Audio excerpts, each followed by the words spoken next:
कुमार सिहाग, जिनकी rank 18th है। इनका मॉडल क्वेश्चन जो कि विजन आईएएस से लिया गया है, इसका कुछ प्रश्न मैंने डाला हुआ था। उसको आप लोग देखना चाहते हैं तो देख सकते हैं।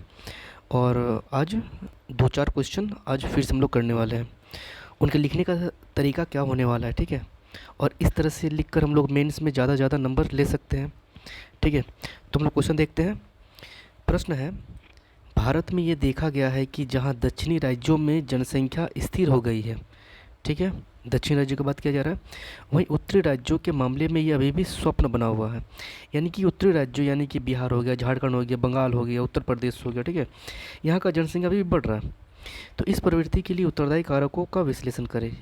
कारण क्या है? देखिए, तो पहले आपको एक मैप बना लेना है।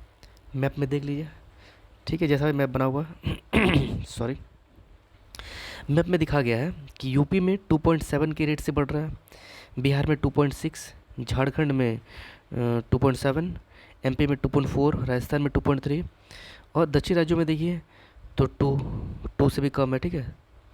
तो यहाँ आप लोग देख सकते हैं। तो लिखा हुआ है, उपयुक्त मानचित्र भारत में प्रजनन दर आंकड़े दिखाता है, ठीक है। NFHS 4 के आंकड़ों के अनुसार संपूर्ण भारत की प्रजनन दर 2.2 से 2.3 के मध्य है, किंतु व्यापक उत्तर दक्षिण विभाजन मौजूद है। उत्तर और दक्षिण में क्या है? मौजूद है विभाजन, ठीक है। तो उत्तरदायी कारक क्या है? तो देखिए, आर्थिक कारक क्या है? दक्षिणी राज्यों का आर्थिक विकास का स्तर अधिक है। अब देखिए, जिन राज्यों में आर्थिक विकास ज़्यादा होगा तो वहाँ शिक्षा ज़्यादा होगा ना। तो शिक्षा ज़्यादा होगा तो उन लोगों में, महिलाओं में जो है, एक होता है ना कि शिक्षित लोग होंगे तो वो उनका प्रजनन दर जो है वो थोड़ा कम रहेगा, है ना। विवाह का एज जो है वो थोड़ा ज़्यादा बढ़ जाएगा ना, ऐसा कुछ है। तो अतः जनांकीय संक्रमण के सिद्धानुरूप यहाँ जनसंख्या कम है। उदाहरण क्या है? तमिलनाडु, कर्नाटक, बेंगलोर इत्यादि, है ना। फिर क्या है? राजनीतिक कारण क्या है? दक्षिणी राज्यों द्वारा प्रारंभ से जनसंख्या नियंत्रण नीतियों का लागू किया जाना, इसके साथ ही आपातकालीन जबरदस्तियों का प्रभाव उत्तर भारत पर प्रत्युत्तर अधिक जनसंख्या है उसका कारण, ठीक है। सरकारी मॉडल क्या है? दक्षिणी राज्यों द्वारा शिक्षा स्वास्थ्य पर अधिक निवेश किया जा रहा है, जैसे कर्नाटक, जैसे केरल का बीमा मॉडल। नए आर्थिक कार्यक्रम, शिक्षा पर अधिक निवेश, है ना। सामाजिक कारक क्या क्या है?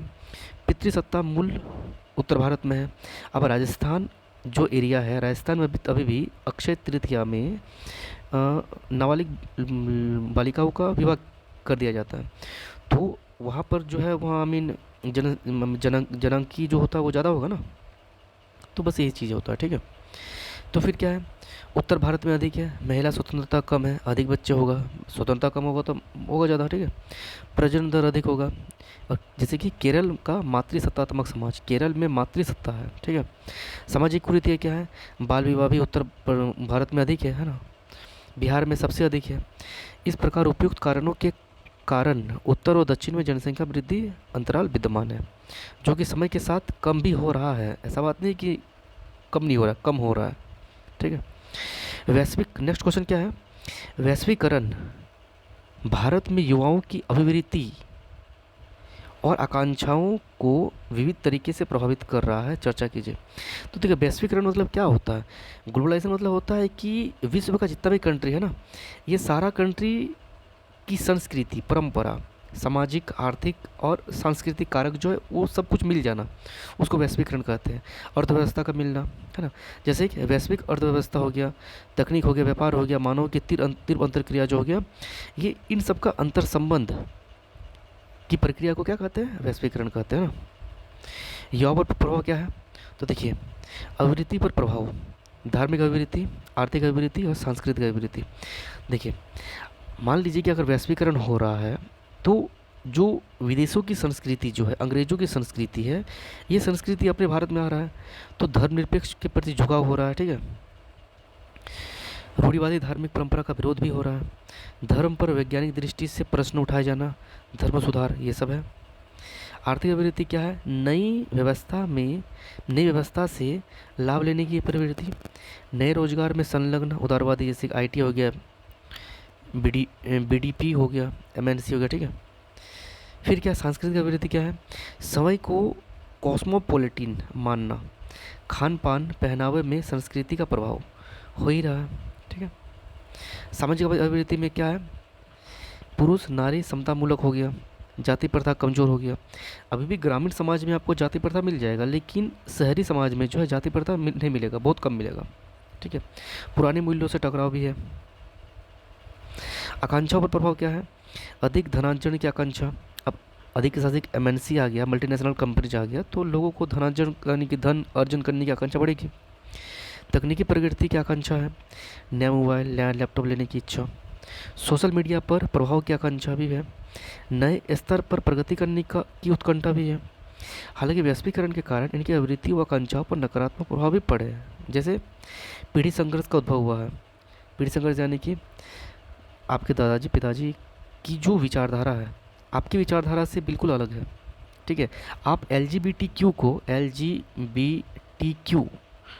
को आप मान्यता दे सकते हैं कि सर्वोच्च न्यायालय धारा 377 को हटा दिया है, लेकिन ये बात अगर आप अभी आप अपने दादाजी से पापा से अगर कहते हैं कि LGBTQ अच्छा है या गलत है, तो उनकी विचारधारा बोलेगी कि नहीं ये गलत है, ये पूरी तरह से गलत है। तो आप तो समतामूलक समाज में रहते हैं तो आपको तो सही लगेगा। ठीक है, बेरोजगारी, अधिक कुशल कार्यबल की मांग। आप पीढ़ी संघर्ष उद्भव में उदाहरण के रूप में इसको आप लिख सकते हैं, तो आपको 1/2 नंबर तो पक्का बढ़ेगा ही बढ़ेगा। ठीक है, बेरोजगारी, आर्थिक कुशल कार्यबल की मांग हो गया, सापेक्षिक वंचन हो गया, है ना। असमानता में वृद्धि, अपराधों में वृद्धि हो गया। पहचान की राजनीति, वो आदिम पहचानों से जुड़ाव। दिल्ली मुंबई जैसे एरिया में जो है वहाँ पहचान की राजनीति होता है बहुत ज़्यादा। लोग आपको पहचानने से मना कर देंगे, सीधी बात है, वहाँ पर कोई एक दूसरे से बात करने वाला नहीं है। तो ये सब भी कुछ वैश्वीकरण के कारण से ये भी बहुत ज़्यादा प्रॉब्लम हो रहा है ना। शहरीकरण बढ़ेगा तो शहरीकरण में लोग आपको पहचानने वाला नहीं रहेगा, गाँव गाँव में आपको लोग पहचानने वाले होंगे ना। इस प्रकार यह वैश्वीकरण से सबसे अधिक प्रभावित वर्ग है, जिस पर इसका प्रभाव मिश्रित रहा है, क्योंकि रॉबर्ट जे सैमुअल्सन के शब्दों में वैश्वीकरण दो धारी तलवार है जो अवसर और चुनौती दोनों पैदा करते हैं। देखिए, ये आपका ऐसे का एक टॉपिक हो गया, वैश्वीकरण दो धारी तलवार है जो अवसर और चुनौतियाँ दोनों पैदा करता है। ठीक है, नेक्स्ट क्वेश्चन क्या है, शास्त्रीय नृत्य की प्रमुख शैलियों की पहचान करते हुए व्यापक रूप से भारत में इसके विकास का पता लगाइए। 250 शब्द में है। देखिए, अगर इसको आप लोग एक एक वर्ड में लिख सकते हैं तो बहुत ही अच्छी बात है। तमिलनाडु का क्या है, केरल का क्या है, ये सब ऐसा कुछ है। भारत में शास्त्रीय नृत्य का विकास अनेक स्थानों पर अनेक शैलियों में हुआ जो विविधता की परिचायक है। प्रमुख शैली क्या क्या है, भरतनाट्यम तमिलनाडु का है, जिसमें अग्नि तत्व है ना। राग, लय, ताल, नाटक से प्रसिद्ध अल्ला रिपू जाति स्वरूप तरंगम आदि में विभाजित है, बोला है ना। कथकली केरल में है, श्रृंगार व आधारों के साथ है, मानव मन स्थितियों का चित्रण इसमें होता है। मोहिनीअट्टम केरल का है, वायु तत्व का निकम ये क्या है, निरूपण होना चाहिए था, हाँ हाँ हाँ, ठीक है ठीक है, रहा निरूपण। लास्य तत्व की प्रधानता होता है, इसमें लास्य तत्व की प्रधानता होता है। ठीक है, महिला द्वारा श्वेत परिधान में नृत्य किया जाता है। ओडिसी उत्तर के वेलेट नाम से प्रसिद्ध है। फिर देखिए, त्रिभंग चौक जैसी मुद्राएं हुए किसमें है, ये ओडिसी में है। ठीक है, फिर कुचिपुड़ी आंध्र प्रदेश में। मुक्त आकाश में किया जाता है, आकाश तत्वों का निरूपण होता है इसमें। ठीक है, कथक जो है उत्तर भारत का है, फारसी प्रभाव युक्त है, घुंघरू आदि का प्रयोग है, ध्रुपद आदि रागों पर आधारित है। तो इसको आप लोग देखिए कि कितनी लोग शॉर्ट में लिखे हुए हैं।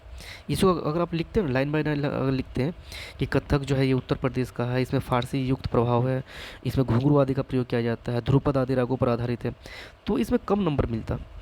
इसमें जो आप पॉइंट बाय पॉइंट लिखे हुए हैं रवि सिहाग जी, इनके कारण से क्या है, इसमें नंबर बहुत ज़्यादा बढ़ जाता है इससे। मणिपुरी स्थानीय परंपराओं जैसे थांगटा हो गया, लाई हरोवा हो गया, रासलीला आदि से प्रभावित है।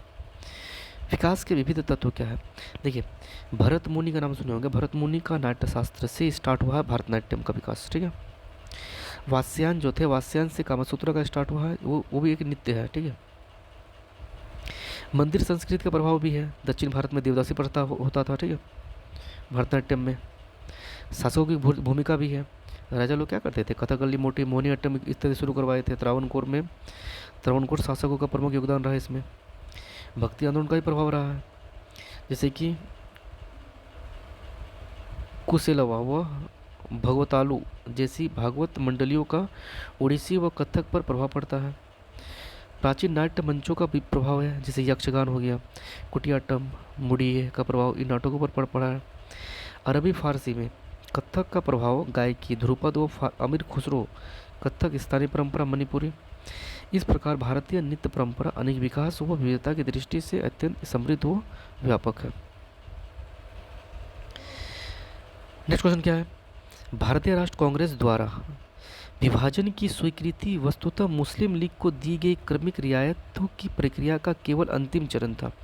देखिए कांग्रेस द्वारा क्या किया था ना, जैसे कि आपको याद होगा 1916 में जो लखनऊ अधिवेशन हुआ था, लखनऊ अधिवेशन से ही शुरू हो गया था कि कांग्रेस को मुस्लिम लोगों को रियायत देना कि हाँ आप लोग अपना जो है सांप्रदायिक चुनाव कर सकते हैं इत्यादि, ये सब कुछ कुछ दिया गया था। ठीक है, तो इसके बारे में बताना आपको कि जो भारतीय राष्ट्र कांग्रेस जो था, इन्होंने जो मुस्लिम लोगों को जो रियायत देना शुरू किया था, क्या इसी का कारण था कि विभाजन स्टार्ट हो गया था? तो वो लिखना पड़ेगा। भारत का विभाजन भारत के स्वतंत्रता आंदोलन के चरण में हिंदू मुस्लिम में दरार की घटनाओं, अविश्वास, सांप्रदायिकता, तुष्टीकरण की राजनीतियों, विभाजन मूलक नीतियों, विचारधारात्मक भिन्नताओं से प्रभावित अंतिम परिणति था। देखो इसमें क्या क्या है, तो भारतीय राष्ट्र कांग्रेस की भूमिका क्या है? कुछ आलोचक मानते हैं, आपको अपने से नहीं लिखना है कि हाँ ये माना जाता है, ऐसा कुछ नहीं। कुछ आलोचक मानते हैं इसे कांग्रेस की मुस्लिम लीग को दी गई रियायतों का परिणाम मानते हैं। जैसे कि उदाहरण क्या बोलते हैं, देखिए मुस्लिम लीग के गठन से ही 1906 में हुआ था मुस्लिम लीग का गठन से ही कांग्रेस द्वारा इसकी विचारधारा का विरोध न किया जाना, इसका विचारधारा का कोई विरोध नहीं किया गया था। फिर देखिए लखनऊ समझौता, मैंने बताया अभी, लखनऊ समझौता में क्या हुआ था कि पृथक चुनाव मंडलों की प्रणाली को स्वीकृति प्रदान दिया गया था। ठीक है, मदन मोहन मालवीय भले इसका विरोध थे, इसके बावजूद 1916 में पृथक चुनाव मंडली की प्रणाली को स्वीकृति दिया गया था। ठीक है, असहयोग आंदोलन में खिलाफत का प्रश्न लाने का कारण धर्म की राजनीति में सम्मेलन हुआ था। ठीक है, यहाँ तक कि महात्मा गांधी ने कहा था खिलाफत का प्रश्न पंजाब अत्याचारों से अधिक महत्वपूर्ण है। देखिए एक क्वेश्चन इसमें एक यूपीएससी में आया हुआ था कि खिलाफत का जो प्रश्न था, ये इसको असहयोग आंदोलन से जोड़ा जाना महात्मा गांधी की भूल थी या ये फिर महात्मा गांधी के लिए कितना अच्छा था? महात्मा गांधी की नैतिक भूल थी या फिर क्या था? इसके बारे में लिखना था कुछ। ठीक है, ऐसा क्वेश्चन आ चुका है। नेहरू रिपोर्ट में जिन्ना की मांगे मानना किंतु उसका असामान्य रूप। ठीक है, जहां मुस्लिम लीग पृथकतावादी आंदोलन चला रही थी, वहीं कांग्रेस ने मजबूत विचारधारात्मक आंदोलन सांप्रदायिकता के खिलाफ नहीं चलाया, जैसे आज़ादी के लिए चलाया। अब कांग्रेस जो है वो सांप्रदायिकता को ख़त्म करने के लिए कोई मजबूत टिकाऊ आंदोलन नहीं चला पाया था। ठीक है, अंततः अंतरिम सरकार का मुद्दा भी था। ठीक है, शिमला समझौता था। आलोचकों की नज़र में कांग्रेस की रियायतवादी प्रकृति के कारण अंततः विभाजन हुआ, किंतु अगर स्पष्ट रूप से हम लोग देखें ना तो ऐसा ये पूरी तरह से ये सही नहीं है। सही क्यों नहीं है? देखिए हिंदू मुस्लिम का बंटवारा का जहाँ तक बात हुआ था ना, सांप्रदायिकता का बात जो है वो अंग्रेजों के ज़माने से शुरू हो गया था। करोड़ बांटो राज करो नीति था उसका। ठीक है, कांग्रेस प्रणाली प्रारंभ से धर्मनिरपेक्ष रही है, धर्म का राजनीति प्रवेश नहीं। ठीक है, खिलाफत आंदोलन भी जो था, खिलाफत आंदोलन भी तो हिंदू मुस्लिम एकता के लिए था ना, प्रेरित था। महात्मा गांधी का मानना क्या था कि अगर किसी तरह से हम लोग खिलाफत में जो मुस्लिम लोग जो थे उनको अगर मिला लेते हैं स्वतंत्रता संग्राम में, तो फिर एक प्रकार से मजबूत हो जाएगा ना। ठीक है, अंग्रेज लोग क्या कर रहा था, बांटो राज करो नीति, और महात्मा गांधी का बात क्या था कि एक मौका मिल गया है, अगर आप खिलाफत के नेताओं को अगर आप मिला लेते हैं भारत का स्वतंत्रता संग्राम में, तो स्वतंत्रता जल्दी मिल जाएगा। ठीक है, ये बात था। और इसमें सफल भी रहा था। जिन्ना की चरम मांगों की अस्वीकृति, जिन्ना का 14 सूत्रीय मांग जो था उसको तो अस्वीकृत कर दिया गया था ना। कांग्रेस ने समय को सर्वधर्म बहुला बनाया और जिन्ना को मुस्लिम लीग को एकमात्र मुस्लिम हित पार्टी बनाने से इनकार किया था शिमला समझौता में। अंत में भी अंतरिम सरकार संविधान सभा के स्तर पर कांग्रेसी नेताओं ने जिन्ना से बातचीत का रुख अपनाया, किंतु असफल रहा था। तो विभाजन का अन्य कारण क्या क्या था? अंग्रेजी विभाजनकारी नीतियाँ था, मांटेमिल्लो एक्ट था, सांप्रदायिक तत्व, मुस्लिम लीग की पृथक पाकिस्तान की मांग। ठीक है, तो संक्षेप में अगर कहा जाए तो कांग्रेस की रियायतवादी प्रवृत्ति नहीं बल्कि अंग्रेजी नीतियाँ, मुस्लिम लीग की भूमिका, अशिक्षा व प्रबल धर्मनिरपेक्ष विचारधारात्मक आंदोलन की अनुपस्थिति विभाजन के प्रमुख कारण थे। ठीक है, कांग्रेस की भूमिका कुछ रही है, ऐसा बात नहीं है, लेकिन पूरी तरह से अगर ये कहना गलत है। ठीक है, कि उन्हीं की भूमिका रही है। So thank you.